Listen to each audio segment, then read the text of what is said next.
and gentlemen, welcome to Supernatural Selection. I'm your host, Kevin the Bastard. With me this week are Mike the Skeptic. Mike, how you doing?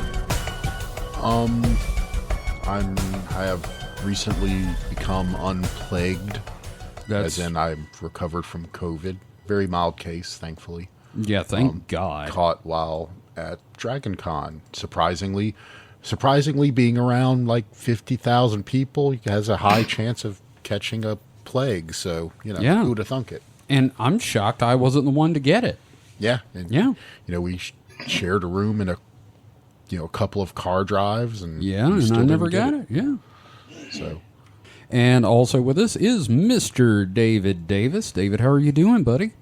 I am doing well. I just got back from Clerks 3. Awesome. Enjoyable? Yeah. I think it's, if you're a fan of like Kevin Smith, yeah, it's a fun one. I'm a fan of the Clerks movies, I'll say that. What about Dogma? Okay, yeah, Dogma as well. Okay, there you go. Because, it's got a shit demon. You can't turn down a shit demon. Mm-hmm. So, this is, well, first off, thank you everyone for your patience. We were out due to Dragon Con and Mike's illness and me being run down after the convention. So, we're back. And we are at the top of our game, and we are going to be talking, before we even get started. Awful bold claim there, Cotton. I know. But we are back, and we're going to be talking about local cryptids, like we said we would the last time we did a Week in Weird. And I am going to go ahead and start it off. I think we've all got something chosen. Mm-hmm. And I'm going to start off. I originally was going to do this one about a Mississippi Bigfoot, and I realized, I've talked about Mississippi Bigfoot a bit, and I don't really want to talk about the skunk ape or Mississippi Mudfoot. And I found something that, unless you're a fan of Willie Morris's books, you may not have heard this story. The Witch of Yazoo City. So this story takes place in 1884. There was a old woman that on nights would lure fishermen and sailors into her home along the Yazoo River and poison them with arsenic and then bury them on a densely wooded hill. And the thing says this was her hobby, but it's queen shit. What's that? Queen shit. It's queen shit. Queen shit, yes. But although I don't even know what that means. It means she being a queen. Oh, okay. Yes, queen. Yep. All right. That's it. Okay, so in 1884, a boy named Joe Bob Duggett, this is in Mississippi already, heard someone screaming, and when he went and peeked in the windows, he saw two men drop dead on the floor, and the witch starts doing like chanting and waving her arms around and dancing and doing these horrible incantations and everything. So he jumps on his raft and floats back down to Yazoo and tells the sheriff what he saw. And they all run up there, and inside the house is a bunch of half-starved cats and just the skeletons of the two dead men. Ooh. Yeah. So they hear something outside, they run out, and the woman is running off into the woods, cackling like a maniac. And they finally catch up with her because she has become stuck in quicksand. Now, Mike, you and me were talking earlier this week about the fact that we both thought quicksand would be like a way bigger deal. Yeah, both quicksand and what was the other thing? Bermuda Triangle. Bermuda Triangle, yeah. Both of those things, growing up, seem like they'd be big impediments to our, everyday lives, and not really. Yeah, no, they really didn't factor into anything in my life except for this podcast. So, anyway, she's sinking in quicksand, and before her horrid, warty head goes below the surface, she screams, "I shall return! Everybody always hated me here. I'll break out of my grave and burn down the whole town on the morning of May 25th, 1904. So it's 20 years. Okay, so first of all, that is a lot to say as you are drowning. I know. I thought Quite that. a mouthful. It really is. Now, did she spit while she was doing that? Like just spitting up sand as she was doing that? probably, I kind of picture it being like Khan as he's dying, from hell's heart I stab at thee. Yeah. So, anyway, she goes down, they end up fishing the body out, and they bury her. But to make sure she doesn't, everybody's superstitious back then, so what they do is they fucking chain her grave closed. Fuck with yeah. 3 huge chains in, Glenwood Cemetery in Yazoo City. So, everybody kind of forgets about it for a while. Mm-hmm. And then, on the morning of May 25th, 1904, I'm going to quote the Willie Morris story. Miss Pauline Wise was planning her wedding. As she entered her parlor to show her visitors some gifts, she discovered a small blaze. Suddenly, a strong wind, unusual for that time of year, spread the fire to the adjoining house. So, basically, this small fire, it kind of acts like the Great Chicago Fire in that it burns down most of the town of Yazoo City 20 years to the day. So, and the wind was, like they said, unseasonable. Now, the next day after the fire, elder citizens go down to the graveyard and they find that the witch's grave has been opened and the chains are broken. Fuck yeah. And to this day, they will still come out and replace the chains every few years. You can actually go to Greenwood Cemetery in Yazoo and see the witch's grave. Now, why do you have such a strange place like Yazoo? What sort of name is that anyway? That is a tribe of Native Americans. The Yazoo now tribe. I sound racist. Well, it's an odd name, but yes. Okay. And also, if you've ever seen Oh Brother, Where Art Thou, they mention Yazoo City in the movie. Oh. I'm forgiven. I'm even forgiven for that, what was it, that Piggly Wiggly I knocked over in Yazoo. So, yeah, I don't know. I just thought that was a fun one that didn't have to do with Bigfoots. And it was like really, more paranormal and spooky. It'd make for a fun movie. Yeah, no, I don't know why no one's done one about it. But, I like it. Oh, thank you. Well, that's mine. Who wants to go next? Mike? David?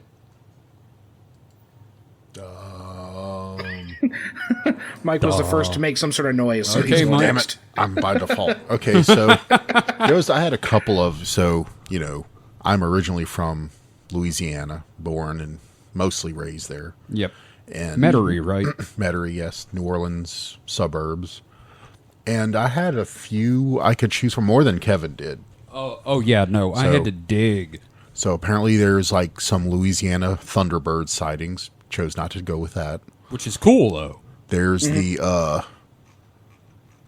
quite a few other things like the Rougarou, which chose not to talk about that. That's basically a bastardization of the term loup-garou, which is French term for werewolf. Yes, it's just a werewolf running around somewhere. It's basically Cajun for loup-garou, so Rougarou. There's the Grunch. Not going to talk about the Grunch, which I just found out about while researching this. I wish that was a fun period of the 90s. Yeah. I wish it was Captain Grunch. Yeah. But I'm going to talk about the Honey Island Swamp Monster. Oh, yes. Please do. It's basically a Cajun Sasquatch. Sorta. Well, I mean, yeah, that's what the Wikipedia article describes it as. All right. But it's purported to inhabit the Honey Island Swamp in the St. Tammany Parish. If you know anything about Louisiana, St. Tammany is just north of what's the north area above Lake Pontchartrain. Right. Just to the, so it's on Lake Pontchartrain, above Lake Pontchartrain. It's also to the east of the Causeway Bridge. That's a big long one that people was terrified of. That's the one that spans the Lake Pontchartrain, and it's also the longest single span over water. Oh, continuous span. Because there are longer bridges, but they usually go over smaller islands and stuff like that. And this is this is just straight over water. We have a friend that's terrified of open water, and he freaked the fuck out. Yeah, no, it's look, it's long enough that you're in the middle of it. You really can't see much of either shore. Yeah, that's cool. So anyway, so in this area, very swampy, which pretty much all of Louisiana is swampy. I guarantee. Let's be honest.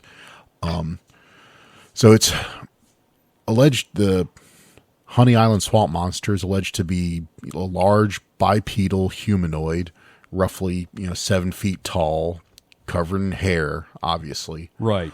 But the alleged origins of it are quite weird. Okay. In that it was alleged that a traveling circus coming through the area lost some chimpanzees, and they naturally crossbred with the alligators to create the Honey Island swamp monster. Naturally. Because that's what's going to happen. You let chimpanzees out, they're just going to fuck the alligators and crossbreed some goddamn monsters. This is like that Kids in the Hall sketch. We took a pig and a cow that were only mildly drugged and then forced them to do what eventually came naturally. Oh my God. So, can't just have a normal Bigfoot. It has to be a hybrid, monkey chimpanzee gator thing. Why don't they just call it the monkey gator? That is such a cooler name. The Gatorfoot. Honey Island monkey gator. Oh my God, that's awesome. So, it's one of those things that's just been vaguely seen, and there's always a bipedal humanoid. Yeah, but I love the hominid. fact that the origin of this one, unlike, say, the Pope Lick monster or the Jatakawa creature I was going to talk about, which also involves a circus, it's usually like a train derailed and it ran off into the woods and it happens to be 500 years old. This involves, like, breeding stock. Enough chimps and gators to propagate a species. Yeah. I like it. And I really think it should be the Honey Island monkey gator. So apparently this Wikipedia article claims other terms for it are Rougarou, Louisiana Wookiee, and the Thing. Louisiana Wookiee. I like that. Yeah. So that's all I had. Oh, okay. Well, that's cool. I mean, it's neat. Yeah. It's something I didn't know about much. I mean, here's the thing. I'd heard about Honey Island, but I'd never heard about the Honey Island swamp monkey gator thing. So that's cool. There you go. Yeah. So, David, what have you got, buddy? Well, I've got a story, but first I have a joke for you. Okay. What is a Cajun werewolf's favorite treat? I don't know. What is a Cajun werewolf's favorite treat? Andouille sausages. Oh. God damn it. My wife is playing Breath of the Wild behind me on the couch, and she just shook her head with the most disgusted look on her face. You deserve it. Yeah, that's quite deserved. Let her know she has good taste. Yep. Yeah, apparently you have good taste, Holly. Yep. Yeah. So, I've got another, Sasquatch sighting in my area. This one is late as 2008. Okay. And it's not even really a sighting, but it is the most recent one that they have. And this is probably about a 40-minute drive from me at most. Oh, cool. So, yeah. So I'm just going to go ahead and read the observation and then the follow-up investigation. Okay. Okay. Observed. I was camping with my wife and friends from the 23rd to the 24th of August, 2008. My wife and I shared a campsite, and our friend shared a campsite with 2 tents on a second campsite about 50 feet away from us. I had drank no alcohol before going to bed, so I slept fairly lightly. Okay. I awoke at 4:50 a.m. Just as I awoke, I heard a loud sound that seemed to be someone hitting a tree trunk with a large branch. I lifted my head in the tent and looked around for any light sources and saw none. I also heard no voices. I was intrigued enough to continue listening. Our closest neighbor had a Dachshund, and the next closest to us had 2 larger dogs that were tied up outside their tent. Once I heard the first sound outside, the dogs started moving around, but didn't bark. They made some moaning sounds, but that's all. Okay, I just pictured the dogs going, oh. From what I can tell, as far as sounds, something or someone walked through the campground from lower to higher through the ravine. It had very heavy footsteps. It sounded like it broke fairly large branches on the ground. Once it crossed the campground's asphalt, the neighborhood dogs started crying, whimpering, and moaning. I then heard what sounded like a rock or something similar being thrown against a tree near our tent and falling to the ground. Right at the crescendo of the crunching branches, I decided to get up and unzip our tent window, and at the same time, the tent owners of the dogs opened up and a woman came out and grabbed the dogs to quiet them down. That was the last I heard of the crunching footstep sounds. Also, there had been crickets making noise all night until this event. Once this started, the cricket noises reduced to only crickets at a great distance. By the end of the incident, there were no forest sounds at all. All right. The next morning, we walked over to the ravine that I had thought I had heard the biped walking through and found no footprints due to the extremely dry ground. I spoke to a family right next to the ravine, and they had heard nothing that night, but had heard footsteps the night before. Ooh. The husband, father, is a hunter and told me that he had seen bears 2 or 3 times in the past in those mountains, but had never seen them down in the campgrounds in that area. Mountain lions are fairly common in those mountains, but what I heard seemed to be heavier than a mountain lion, plus whatever animal I heard sounded like it had 2 feet as opposed to 4. I later found out that one of our friends had heard footsteps around his tent at 4 a.m. He thought it was our other 2 friends camping with us playing a joke on him. So that's the report that the person made. Okay. That what they observed. Obviously, there's a lot of potential explanations for it here. Sure, yeah, but I mean, the cricket stopping, this is all very typical of your Sasquatch sightings from everything I've read. Yeah, especially like the hitting the tree with the large branch. Which I'm always just like, I've never understood that. Like a Sasquatch with a stick just hitting a tree, is it like trying to sing? Is it like trying to get a beat going? It might be kind of like a warning or something. Okay, I never thought of that. I don't know. We'll have to like dive into Sasquatch behavior at some point. Yeah. So here's the follow-up investigation report by BFRO investigator Richard Hucklebridge. Oh, BFRO. Okay. Yeah. So again, about our investigator here, 4 years in the United States Navy, 37 years in the aerospace industry. Oh, wow. And he was a reserve deputy sheriff for the county of Los Angeles. And so, what was this guy's name again? Richard Hucklebridge. Okay, I was just trying to figure out if he was on the panel me and Mike attended. Okay, so I'm just going to read his report. It's a brief one. Okay. On the evening of the 9th of September 2008, DN called me and we went over his recent report in which the witness seemed credible and believable in his rendition. During this incident, the witness didn't want to wake his wife up because she would have freaked out and probably caused them to leave the area. I did ask a couple of questions that were not clarified in the report. First, did you smell anything out of the ordinary? No. Second, did you hear the bipedal footsteps and or did you also feel anything that came through the ground? The witness just stated that he only heard the bipedal footsteps and he never felt anything, probably because he and his wife were on an air mattress. Also asked if he had any strange feelings while this possible creature was in the area. He did state that he believed this thing stayed in the area for at least 1 hour because of how the dogs in the camping area were acting and how long the crickets were quiet. The witness did stay awake until the sun came up. The closest the footsteps got to his tent was about 40 and 50 yards away. Per DN, his friends had something similar happen to them 1 or 2 mornings later around 4 a.m., same campground. The incident is consistent with other late night or early morning campground encounters with this creature. Also of note, besides the Lake Hemet incident, which is about 9 miles south of this campground, which is what I talked about last time. Right. There was recently a sighting in a trailer park located off the southeastern side of the Yucaipa area, which is about 25 miles as the crow flies and 30 miles through the mountains. So that's his report. I just I appreciate that he is as the crow flies. Yes. Well, obviously you have to have that in there. You're not a professional investigator, right? Yeah, exactly. So I don't really think this was probably an actual encounter. Oh, yeah? Nah, it's just, it sounds like probably it was bears or mountain lions. With a stick. Well, And throwing rocks.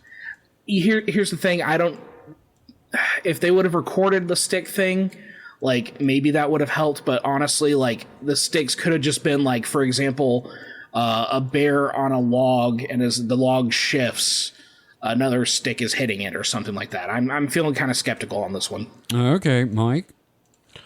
It's always just, I don't know. It's always a bear? No, I mean, it could be, any number of things. Well, I think we see where I'm leaning on this one. Now here's the thing.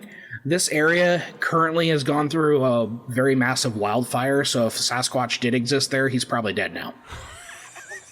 God damn it, it's like Mount St. Helens all over again. Yeah, just, if any of the big feats were still around in the area, they aren't now. Well, here's Crispy a question. foot. What's that, Mike? Crispy foot. Ooh. Now I want KFC. Yeti meat. Yeah.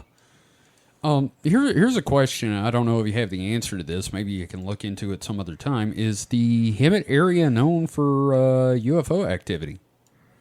I've not heard too much on UFO activity in Hemet, but like Southern California has its UFO incidents, particularly because I'm probably about 30 minutes from March Air Force Base, which is it was a major Air Force base in World War II. And obviously during World War II, there were a lot of like UAPs and UFOs and that sort of thing. Right, yeah. Which I think we're going to talk about that later. Yeah. With the subject, but yeah. Yeah, also March Air Force Base is haunted. Oh, wait, what? Yeah, the Air Force Base where there have been some UFO sightings in that area. It's also haunted. They did a Ghost Adventures episode there. And it's surrounded by Bigfoot. Apparently. Okay, well, there you go, guys. Try storm that one. It's probably less guarded than Area 51. It's a cool place because it's an air museum, so they have all of the planes throughout history there, and it's cool to like be able to go right up to a bomber and just like stand underneath it. And oh sure, Mike, and there was even like that, right? There was even a cockpit you could sit in. A what? A cockpit? A cockpit. Yeah, Ooh. to a jet. You can actually sit in the cockpit of the jet. See, me and Mike actually went to a airfield one time here in town and got to see. Was that a Flying Fortress we saw? Yeah, it was a B-17 and a B-25 Mitchell. It was the not it was pretty badass. Hell yeah! Was it the Confederate thing or is it something else? I'm trying to remember if it was which I don't know, because there's a couple of groups that operate planes like that. And fly around. Yeah. I know one of them's like Confederate Wings or something like that. That's real unfortunate. Yeah, I know. But, I'm sitting here going, I don't think the South had flying fortresses here in the that's just war what they call themselves. States. Yeah.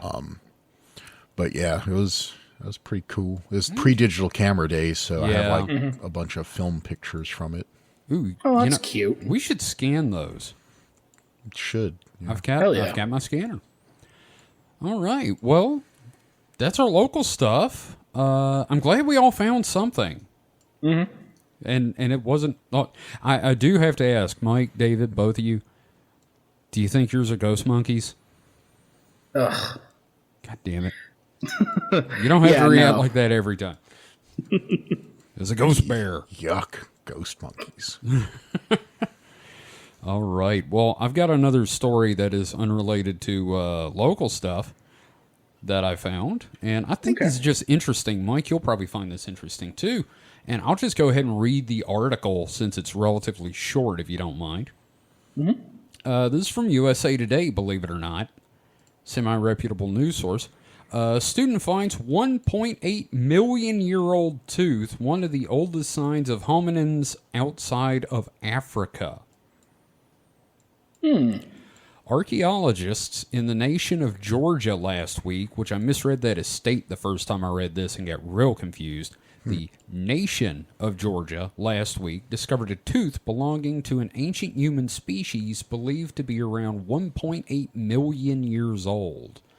The molar was found by a research student at the Orozmani dig site, dated between 1.77 and 1.84 million years old in the Caucasus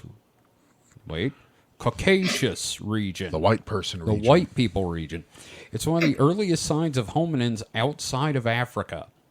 He showed the tooth to the team from the Georgian National Museum leading the dig. Quote, "Then we contacted our paleontologist and he confirmed it was a hominin tooth." Giorgi Kopoliani, an archaeologist with the Georgian National Museum, told USA Today.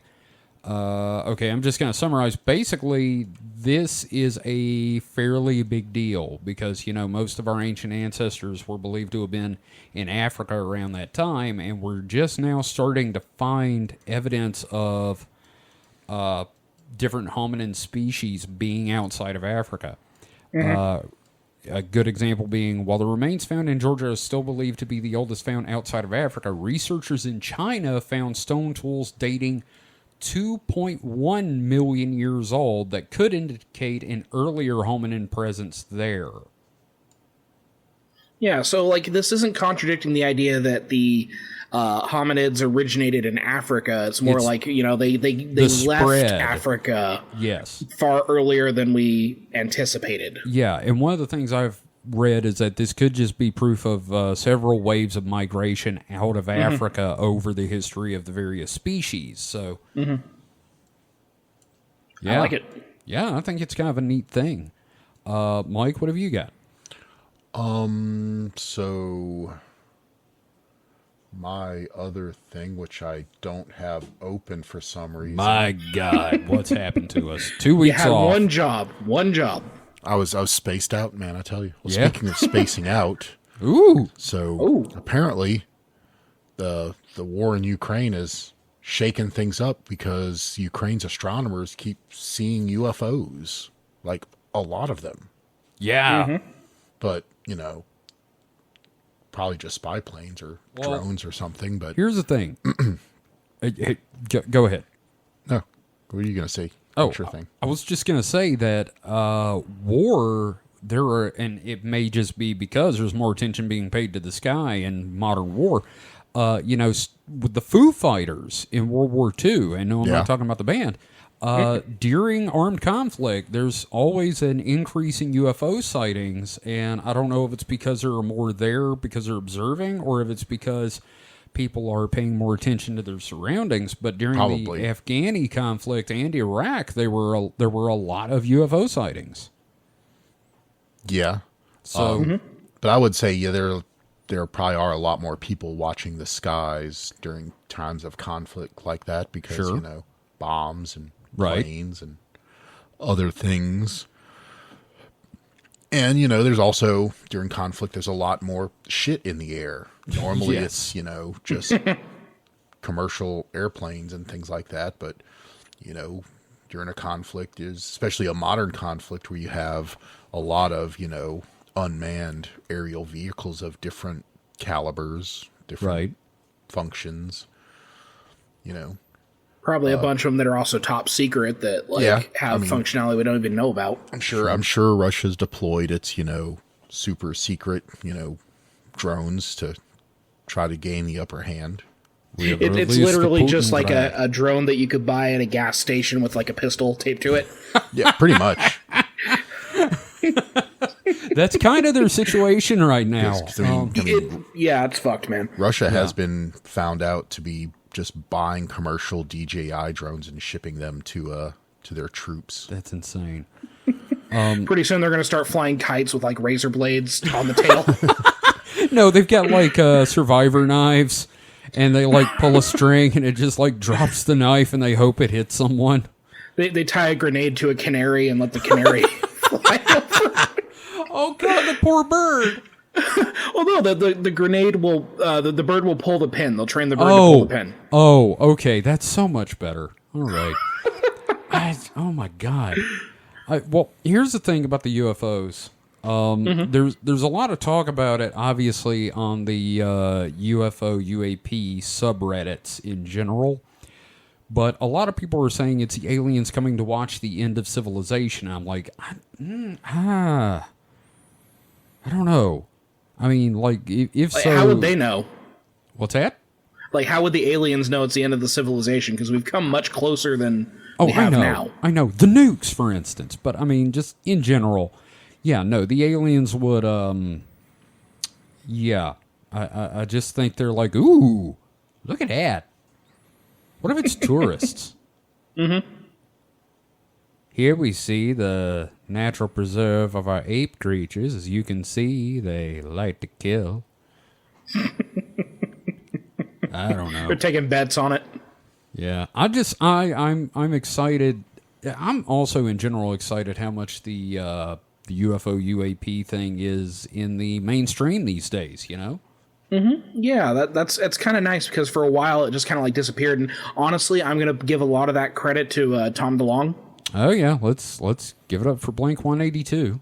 Yep. Tom DeLonge has actually done a pretty good service to the UAP and UFO community. So yeah, Mike, you already said your thoughts on that, right?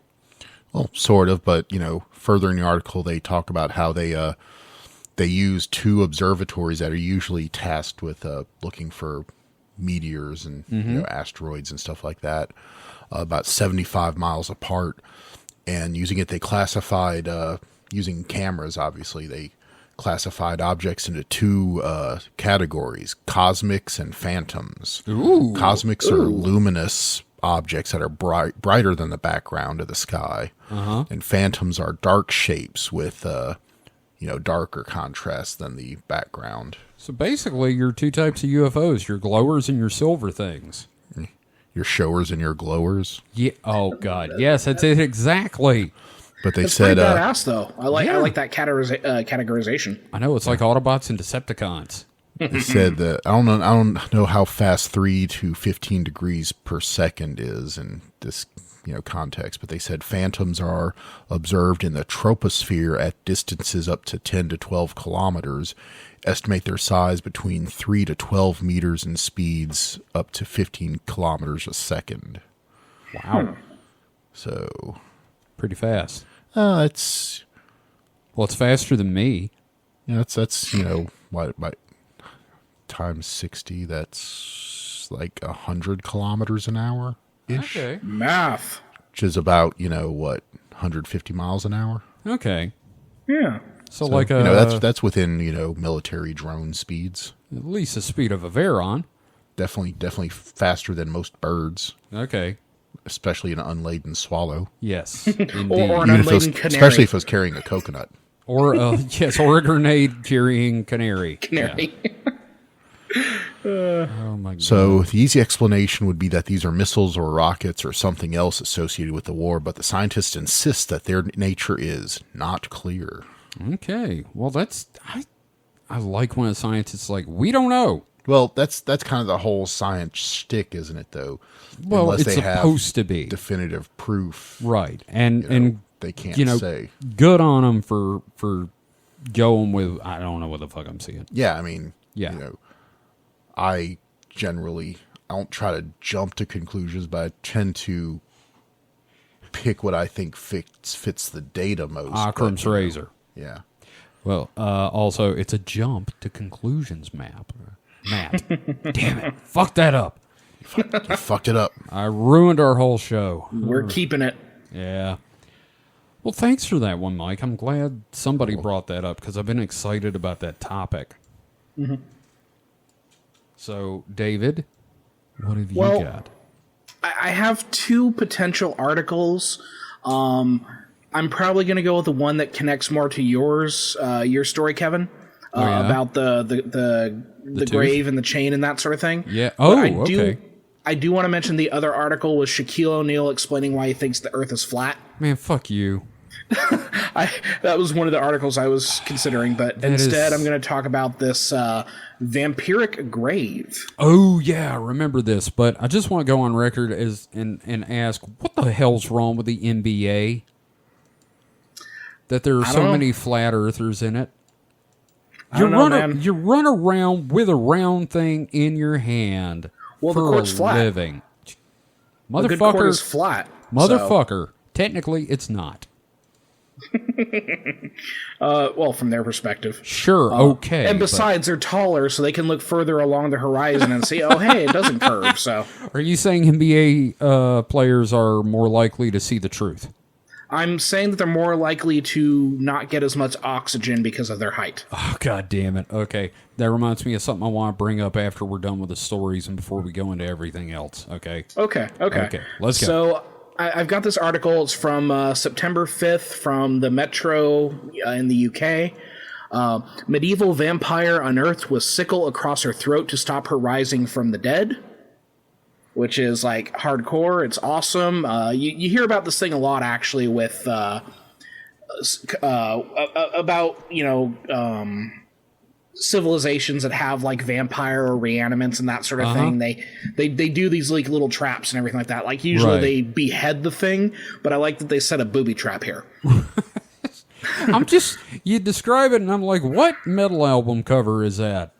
Right, and I'm just going to go ahead and like skim the story and kind of give you the highlights of it. We'll link it in the show notes. Yeah. But the extraordinary remains of a supposed vampire, vampire in quotes, have been uncovered at an archaeological site in Poland. Experts found the female body with a sickle across its throat, pinning it to the ground. Yikes. Quote, the sickle was not laid flat, but placed on the neck in such a way that if the deceased had tried to get up, most likely the head would have been cut off or injured, explained Professor Darius Polinsky from the Nicholas Copernicus University, which is, that sounds like an alchemist university. It really does. The body was found during an archaeological work at a 17th century cemetery in the village of Pien in southeastern Poland. So this is like Witcher shit. Oh, wow. So according to the university team, she had a silk cap on her head indicating high social status and a protruding tooth. Strangely, one of her toes was secured with a padlock. That's bizarre. Right. Well, and you'll find these weird little cultural practices regarding the undead, like like is padlocking a toe any weirder than like beheading the corpse? Probably not. Or putting coins on the eyes or something like that. Yeah. Well, and it's interesting that we talk about like, the padlocking the toes, because they do have like an explanation for that here. Oh, really? Okay, yeah. Great. So Professor Polinsky explained to the Daily Mail that padlocking the big toe on the skeleton's left foot likely symbolized, quote, the closing of a stage and the impossibility of returning. He added, quote, ways to protect against the return of the dead include cutting off the head or legs, placing the deceased face down to bite into the ground, burning them, and then smashing them with a stone. That's a lot. Right, yeah, like, well, it's kind of like your story with, like, just padlocking. It's like, no, she's not getting out. Yeah. Yeah, and, the thing is, vampires and zombies are very much a part of the medieval culture as they are today. As far back as the 11th century, many believed corpses would claw their way back up through the ground and emerge as blood-sucking monsters. That was partially due to the amount of infectious diseases like cholera around the time. It mostly comes from people not understanding how diseases spread. Right, and everybody just assumed, like, it's a vampire coming in and taking your life. Yeah, and, this is it's like every, like, 5 to 10 years, they find another one of these, like, grave sites where you have all these, like, fucked up ways the bodies are distributed. So, for example, in 2014, archaeologists in the village of Drusko, 130 miles away, found 6 skeletons buried in a similar manner in a 400-year-old cemetery. Sickles were found pressed against the throats of an adult man who was between 35 to 44 years old and an adult woman around 35 to 39. So. Wow. It's cool, and, like, the pictures are great, because you can see the sickle, and it's like, oh, yeah, no, that's definitely, like, that's a fuck you. Yeah, it's definitely got the feeling of somebody standing over the grave going, yeah, try it now, motherfucker.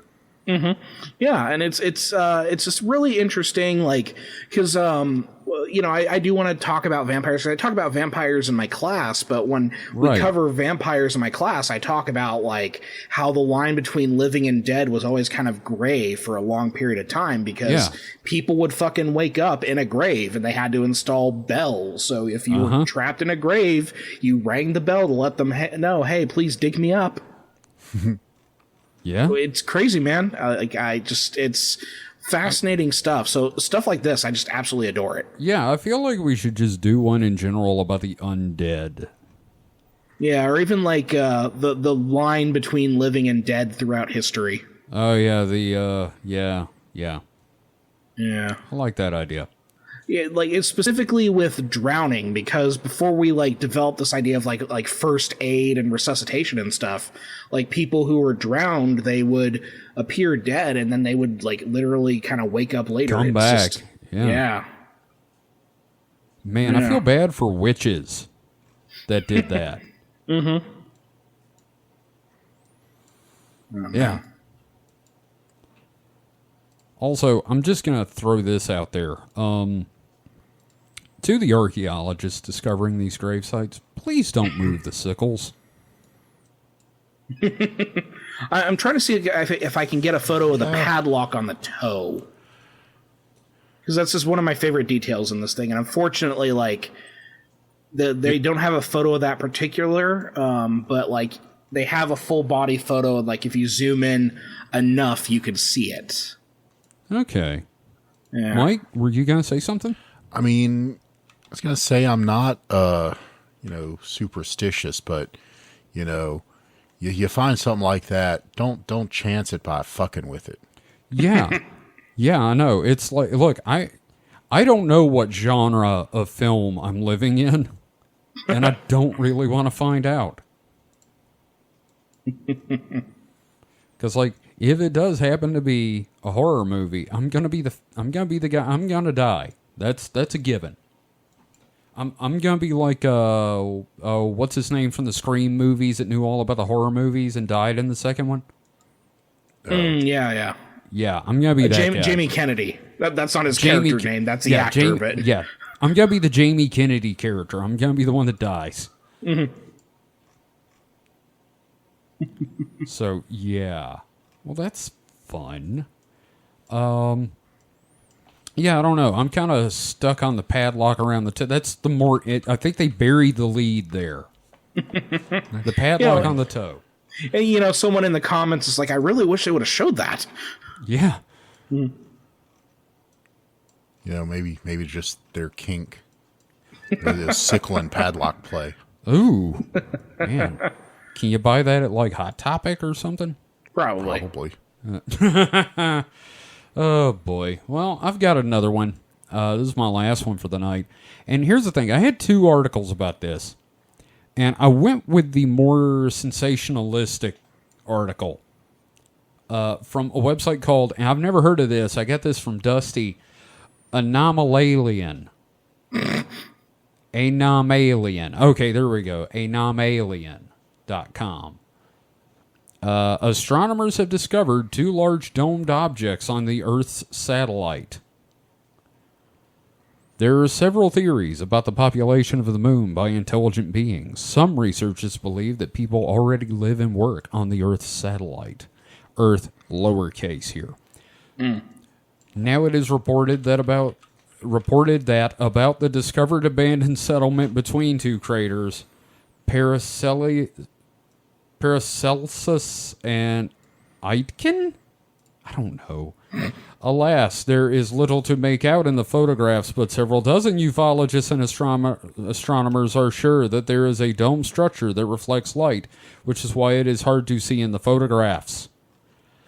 Okay.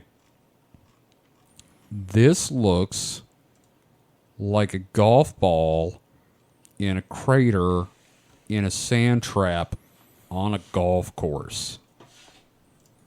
Now, I'm going to post a link to this in the host chat, if you don't mind, and I would like for y'all to take a look at these photographs with me.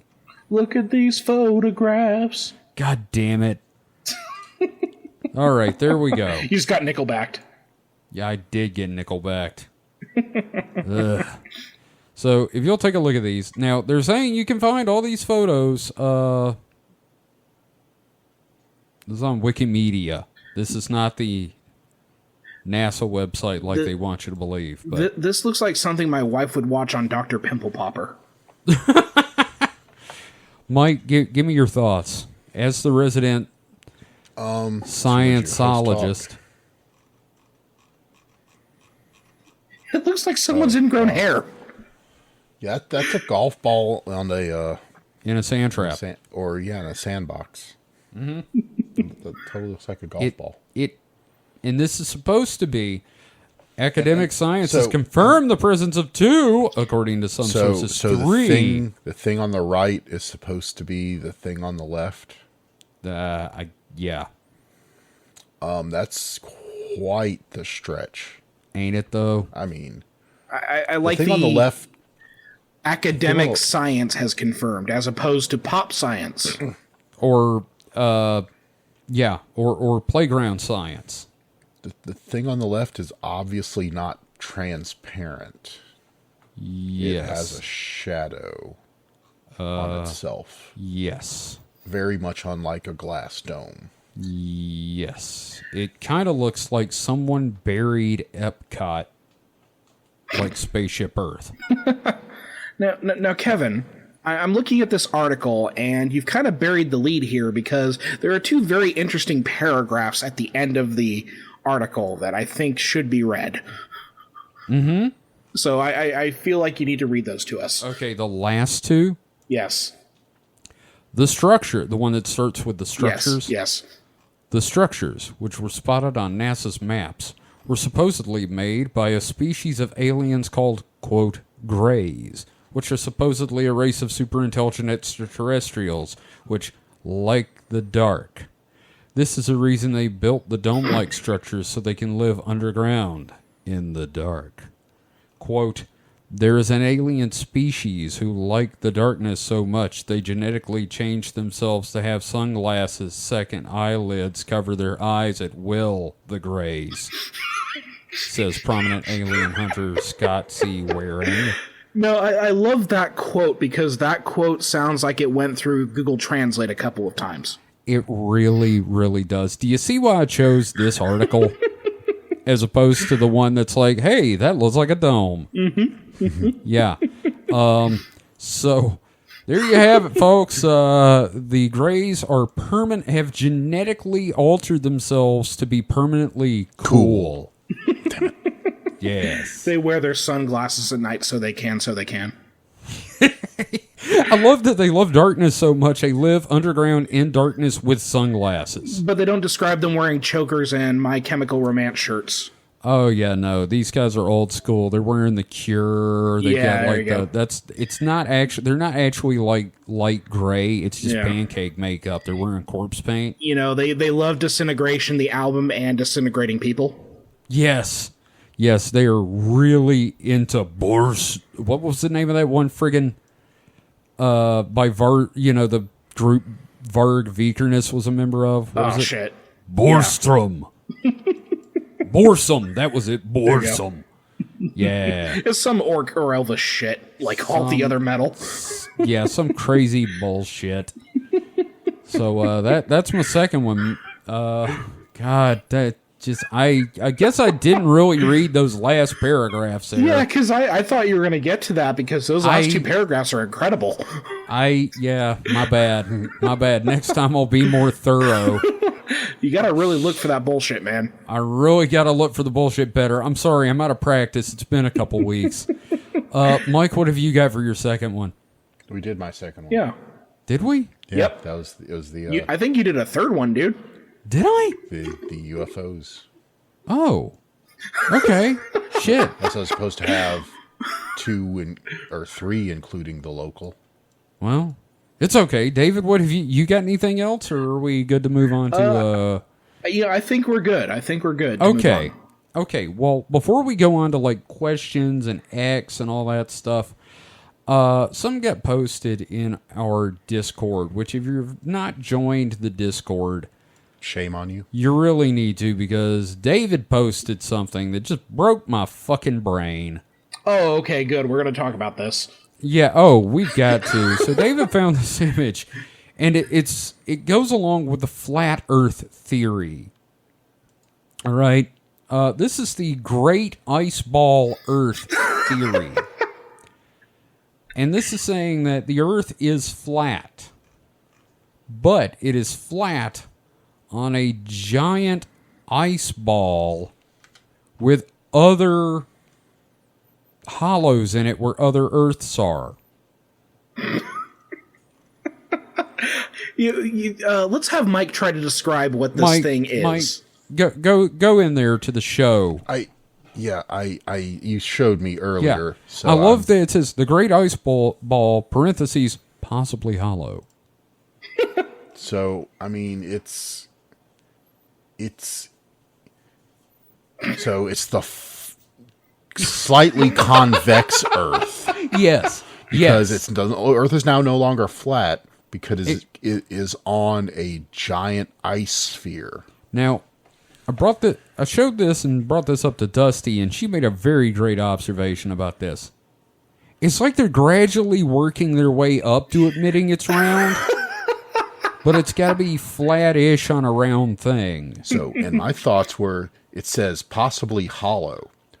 So that means inside the giant ice flat Earth could be a slightly smaller giant ice ball with flat Earths on it.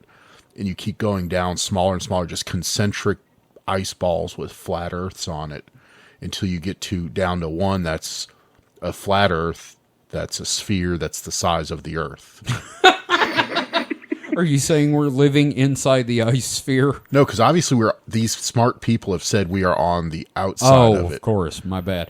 My question, and this is kind of important, there's an insert that says, sun melts a, quote, pond in the ice ball, traditional flat Earth surrounded by an ice wall. How does the sun work here?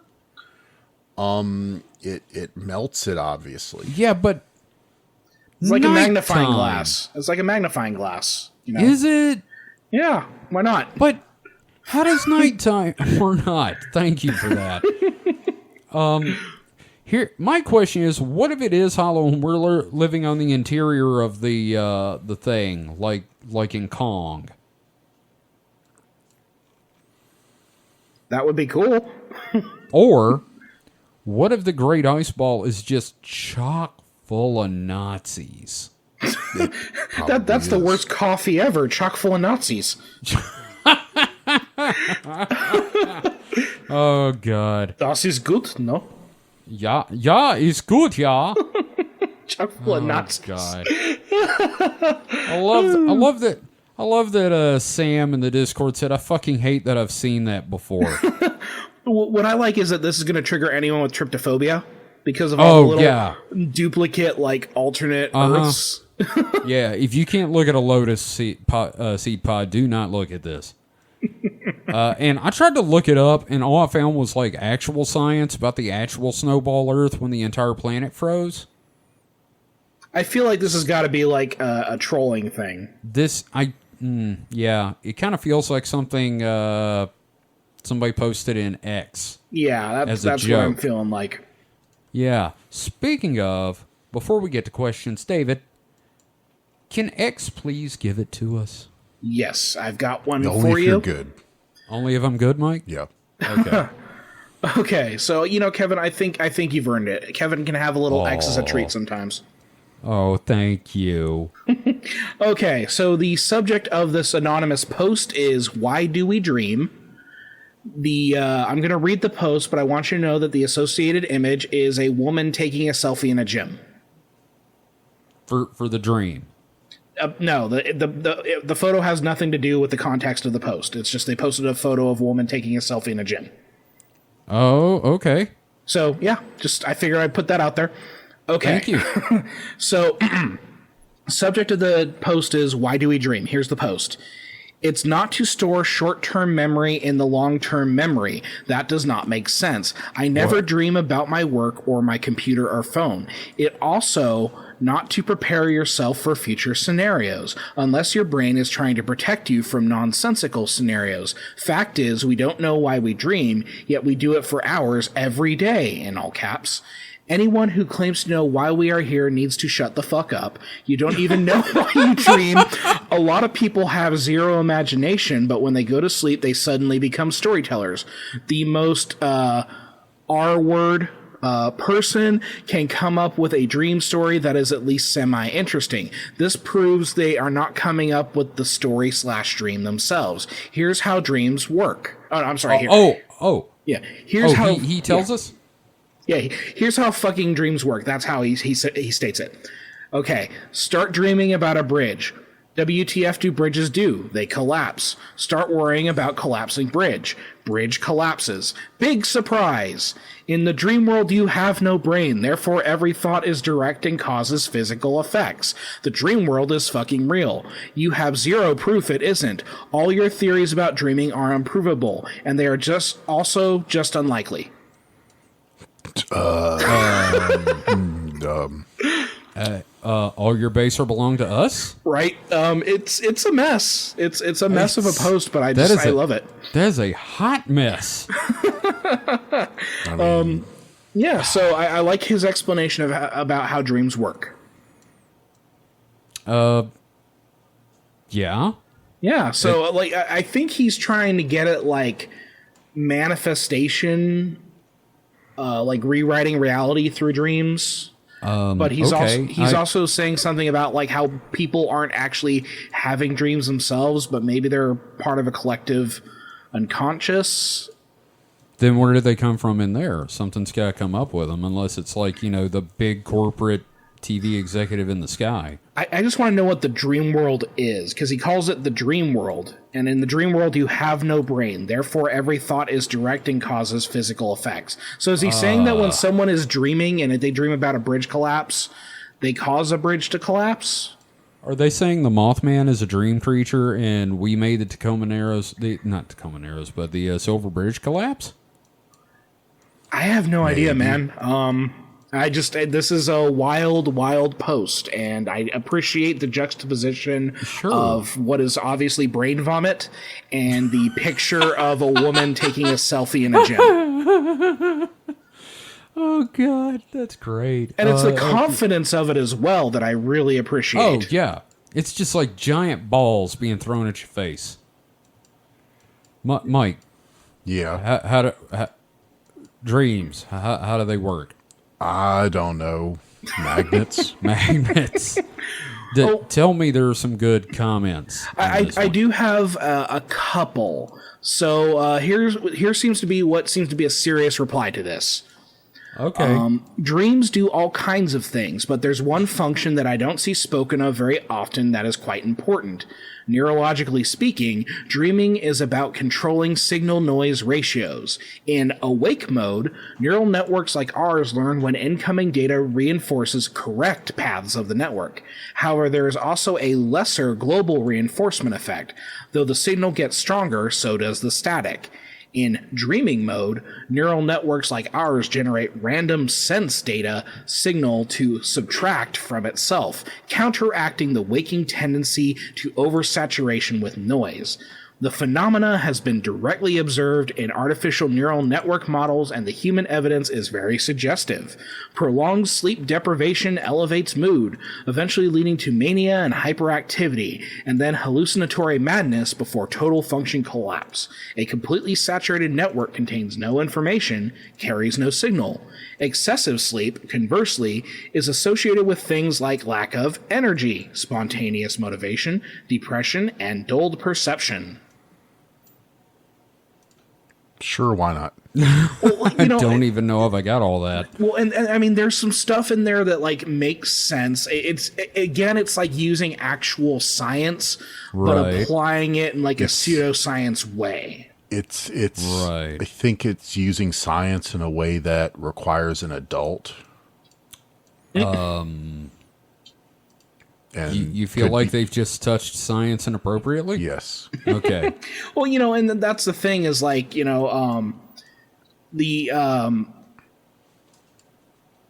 the thing about the total function collapse with a lack of sleep and everything like that. Like, obviously, you can kind of enter a mania and everything like that.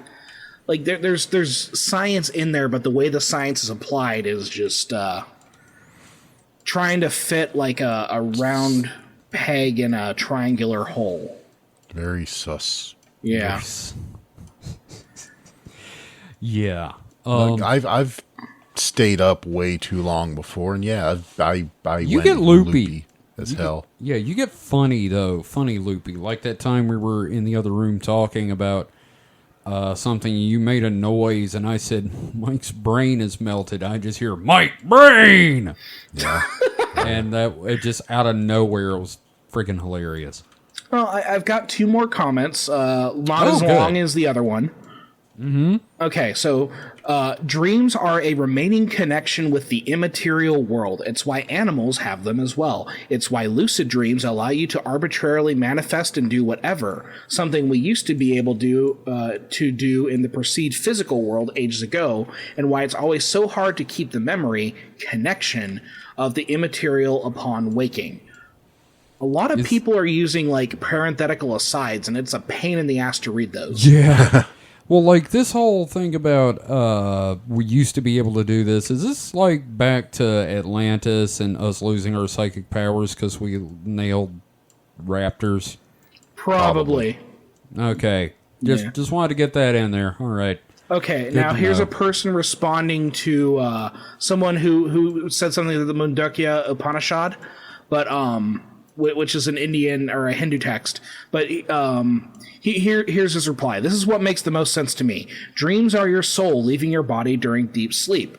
Read detachment from the physical realm and exploring the spiritual realm. You see a combination of both earthly and unearthly things when dreaming, because even though your soul is in this otherworldly place, you are still tethered to your body. So some of that, what you experience, is still grounded in that physical space. So it's like Doctor Strange shit. So like going into the astral plane. Yeah. Like Teleran Riyadh from the Wheel of Time. Well, and here's the thing. If you're going to go into the astral plane, you need to prepare for it, so bring some Astral Glide. Well, if you're going into the astral plane, be sure to note where the astral exits are at all times in case of a water landing. Don't go in through the outdoor. Yes. I'm making a bunch of anal jokes. I get that, and I'm trying to move past it. Emotionally and realistically. Yeah, so that's what I got from X. It's a weird one.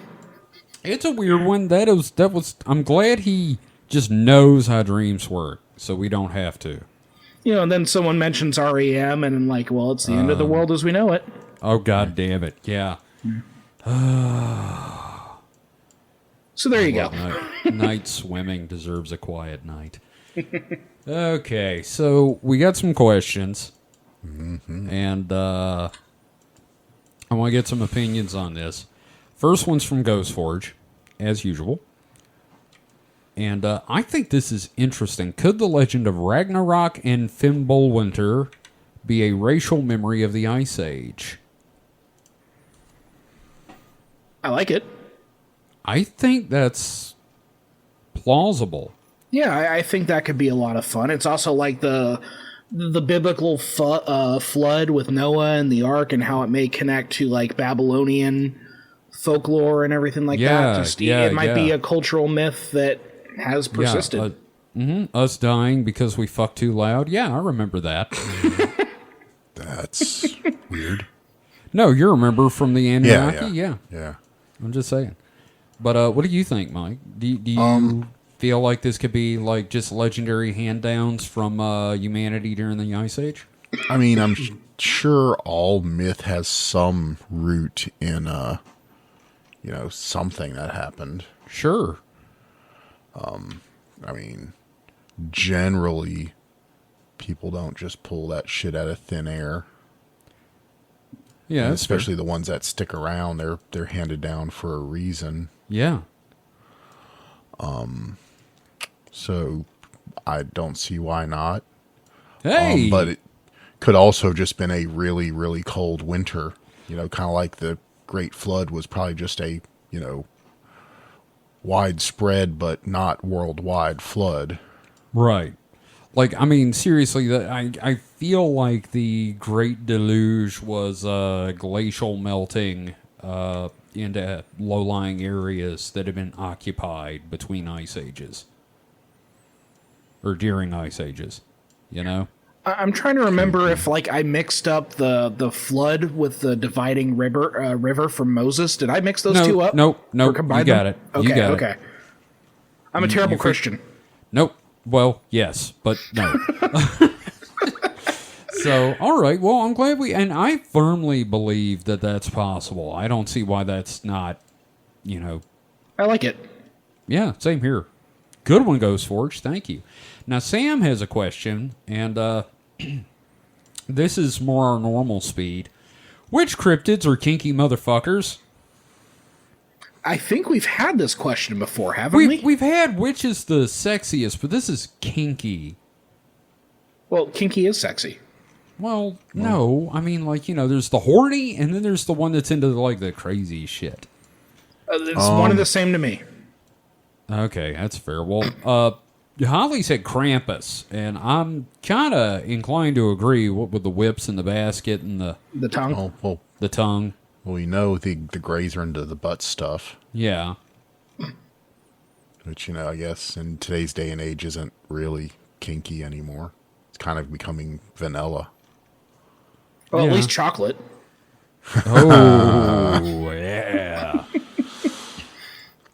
All the jokes. Yeah. Well, Ghost Forge also says maybe the Jersey Devil or the Flatwoods Monster, because the Flatwoods Monster might be into breath play. Mothman. Mothman? Yeah, Mothman. He's really into bridge collapsing. Well, it's certainly into screaming. Yeah. Just you know, Now, Dusty CBT. Mothman's into CBT. CBT? Yeah. Cognitive ball torture? Yes. Okay. No. Cock and behavioral therapy. Okay, good. Right. Well, Dusty said Spring-Heeled Jack, and I kind of agree that he's just more of a pervert. Yeah, he is. Yeah, nothing definitely. particularly kinky. Like, he disrobes women, but... Yeah. He's a pervert and a sex pest. Yes. He's no worse than a Girls Gone Wild video producer. Yeah. and I that's would say sad. I would say he is, but you know. Yeah. Oh, yeah, okay, that's fair. Well, I don't know. Those dudes are scumbags, too, so... Yeah. Well, I don't know. I kind of feel like, I don't know. I really would go with Krampus, but, like, if I had to go with another one, I don't know, the Mantis Cuck. Well, now, which cryptid is into sounding? Because that's my vote. Oh, man. You know what? I'm going to go with Bigfoot on a rainy Sunday. I think Bigfoot's vanilla as hell. Really? Yeah. Okay, yeah, probably Forceful. I don't know that he's, like, really into kink, sure. Probably Wet and Messy. Yeah, we're getting into some dark territory here. Yeah, actually, I kind of feel like if anybody's into Wet and Messy, it's going to be, you know, the Loveland Frogs, Enrique himself. I mean, he's a frog, goddamn. I'm going to go with Enrique as the kinkiest cryptid, actually. He's probably into, like, a wide range of stuff that we can't even talk about on the show. So, there. That's it. Enrique is the kinkiest cryptid. Let's see. We've got one other question from Darth Plato. Again, from Flag for Content. What kind of cryptid is/was the queen, and why? Or even go in on the whole royal family. Now, here's my question. Did something happen to her? No. Nope, she's fine. Okay, Everything's fine. okay. She's Okay, the completely queen's fine. good. Yep. Not remotely dead at all. Just slightly dead. Slightly. Lightly. She's mostly dead. Have fun storming the castle. She's taking Go a work. nap. It'll take America. Yeah, she's run down the cut and enjoying the choir invisible. She is an ex-monarch. So, okay, that is a good question, though. Like, what kind of a cryptid is the royal family in general? I don't mean like the Munsters where everybody's a different thing. I mean, like, you know, they're all one something. Because you know what I'm saying. No, I have no idea what you'd say. Lizard people. Yep. Lizard people. We're both big fans of the Y-Files on YouTube now. So. Yeah, I've been enjoying that. Yeah. And Hecklefish being the best thing on YouTube at the moment. So. But yeah, I'm going with the lizard people. I'm going to go with homunculi. So you're saying that Prince Charles came out fully formed but small? Or at least every few months they like go and they take him and they add more mud and shit and straw and mold him into, a newer version to keep people, Wait, I think you have golems and homunculi mixed up. Oh, probably. Maybe they're homunculi golems. Yeah. Yes. Why not? Why not? Yeah. So they come out looking like themselves, so they just have to add mass every few months. Mm-hmm. Or, take some away. Or, leave them in the water too long to get the wrinkles. Yeah, that's true. Hey, does anybody else think the Queen looks like at the end she should have sounded like the mom from Throw Mama from the Train? Owen! We can't play this podcast in Britain right now because they're still in mourning. Whatever. Not all of them. Yeah, I heard that it's basically shut down over there. Yeah. Yeah. That's true. Mike, what kind of cryptid do you think they are?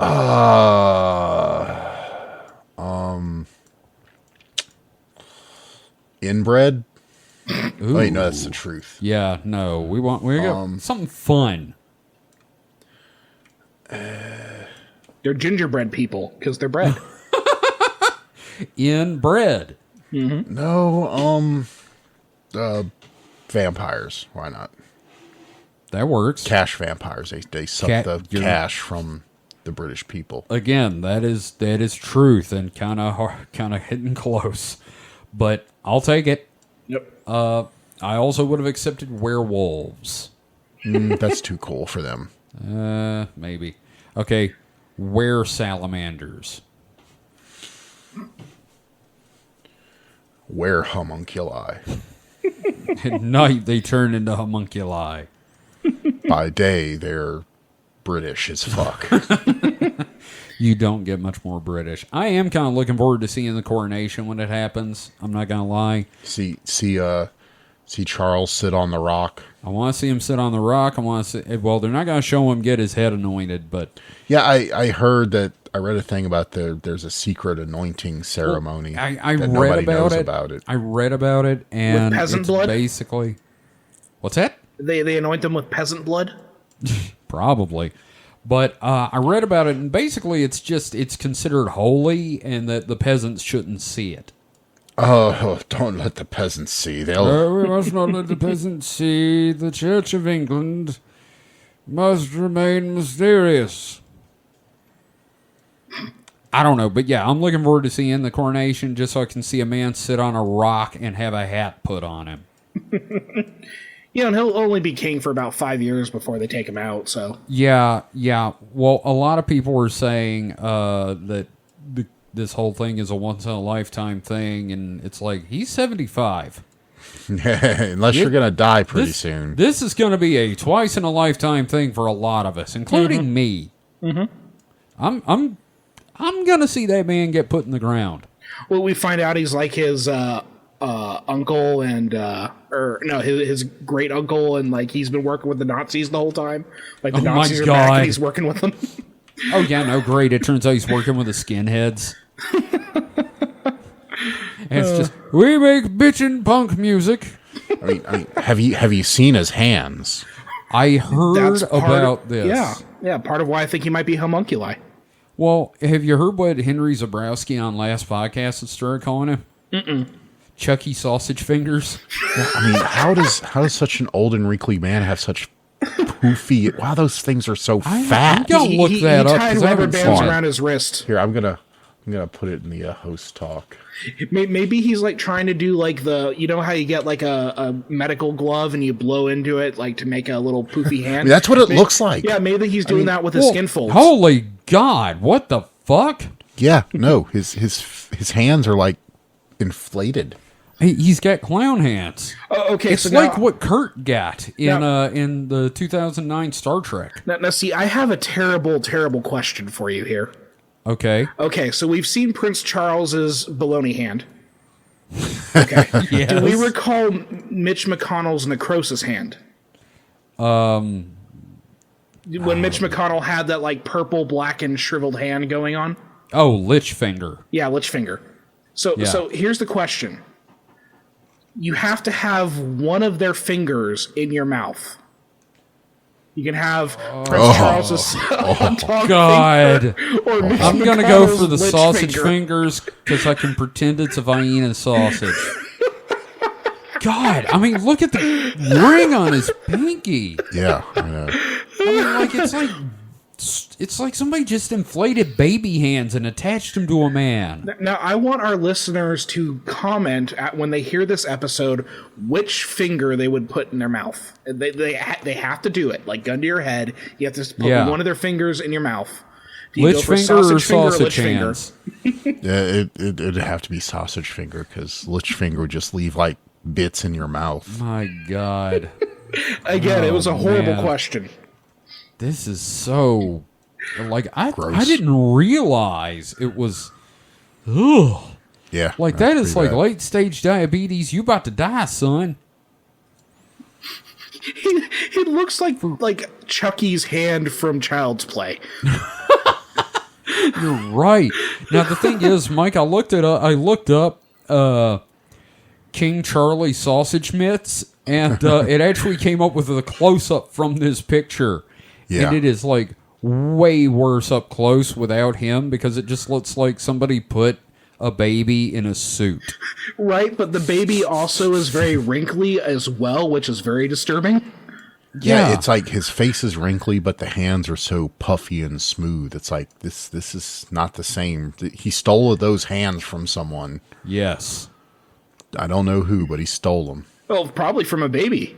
Like a big baby. Probably a baby. There's an article that just No, says... that would be a big baby. There's an article that just Wait a says, minute. what's wrong with them damn fingers? Wait a minute. He is a homunculus. He is. He's... Oh, That's God. the hands of a homunculus. Well, here's the thing. Lizards aren't naturally supposed to be very moist, so I think it's just collected water. Oh, okay. Yeah. There's an article in the New York Post. Butcher trolls King Charles by selling his, quote, sausage fingers. And there's doctors speculate over the cause of King Charles' swollen sausage fingers. It's just, I'm looking at this photo of him with his little tiny stubby little fingers like together, and it's like, oh, they're so precious. Yeah, it's like Dr. Evil gone wrong. Yeah, it's like if you took Mini-Me's fingers and put them on Dr. Evil. I love this. Okay. Dr. Gareth Nye, senior lecturer at the University of Chester, chimed in on what could actually be going on with the King's bright red hot dogs. Oh, man. Edema or fluid retention is the most likely. So, yeah, it is water. We're not going to be doing very well in Britain right now, at least with the royal family. Yeah, well, if they're listening to us, good on them, but... We are not amused. Oh, wait, no, she's dead. She's... yes. I'm not amused. There. Was she ever amused? Didn't she do, like, some, like, cameos in movies in the later years? Don't know. I don't know. I don't She liked watch a lot of horses. movies. I don't watch the kind of movies that the Queen of England would have appeared in. Well, those movies had, people in blackface. So, Ooh. So Australian films. yeah, probably. Okay. All right. Now that we've offended the entire Commonwealth, I guess it's time to end. Thank you, everyone, for listening and for your patience. We're all on the mend. So, yeah, that'll be great. David, what have we got coming next week? Are we tackling your subject? Yeah, I think I'm going to be able to get the episode online. I know that, like, what was it, Tuesday, we recorded a Supernatural Sources where we kind of outlined some stuff going on. And that'll be going up this weekend. So Yeah, so one thing I want to talk about is that, like, I tend to do multi-parters because that's just the way I am. Mm-hmm. But I'm not going to try to do, like, consecutive multi-parters anymore. It's like, Okay. come back and revisit something, so. all right. Yeah. Yeah, and that's a good idea. And I've got a few ideas, and there's one idea that Mike gave me a while back, and I completely forgot about, and I want to do this. I want to talk about the field ufology, specifically the fact that all of them hate each other. Because I just think that'd be kind of fun. So, anyway, so yeah, we'll be dealing with your episode next week, and then after that, another Weekend Weird, and then we'll come to mine about Mr. Ingo Swann, which... if you don't know who he is, you're going to find out. So, that being said, again, thank you for listening. Don't forget to check out everything related to the podcast on supernatpod.rocks and find us on Twitter at supernatpod. David is on Twitter at HPComic, HPKOMIC. And you can find a link to everything he does there. Mike is here every week with us when he is not dying of the plague. Well, hopefully that's not again. Yeah, soon. No. I wasn't dying. It was very tolerable. Yeah. So, anyway, thanks again, and we will see you guys next week. So until then, stay safe and stay frosty. Goodbye. Have a nice day. Or don't. See if we care. I do care. You do? Somewhat. Are they going to bury the queen with her horses? I thought they were going to bury her with her corgis. I thought that too. Just dumping a bunch of corgis into a tomb. Just no dirt. Just nothing but corgis.